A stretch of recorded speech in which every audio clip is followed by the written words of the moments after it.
எல்லை இல்லாத அன்பே இறைவன் வழி என்றே நீ அங்கும் இல்லாதபடி எங்கும் அன்பேதான். அன்பே சிவம், அன்பே சத்தியம், அன்பே ஹரியும், அன்பே பிரம்மமும், அன்பே தேவரும், அன்பே மனிதரும், அன்பே நீயும், அன்பே நானும், அன்பே சத்தியம், அன்பே நித்தியம், அன்பே சாந்தம், அன்பே ஆனந்தம், அன்பே மோட்சம், அன்பே மோட்சம்,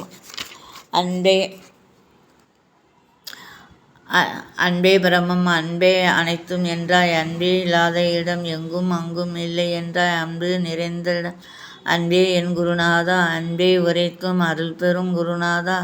கந்தகுரு ஆசிரமத்து கந்தகுரு ஆனவனே, மூவரும் தேவரும் முனிவரும் போற்றிடுவார். கந்தகுரு தந்தகிரிநாதா, ஜோதியே பிளம்பா ஆத்மகுருநாதா, அமர்ந்திட்டா கந்தகுரு. எத்தனை அன்புன்னு பாருங்க. இந்த இதில் இந்த பதியத்தில் இத்தனை அன்பு இருக்குது, இத்தனை சிவாயம். அன்பே சிவம், அன்பே ஆனந்தம், அன்பே நிச்சயம், அன்பே நீயும், அன்பே நானும், கந்தகுரு இருக்குமிடம் சொந்த ஊரான்.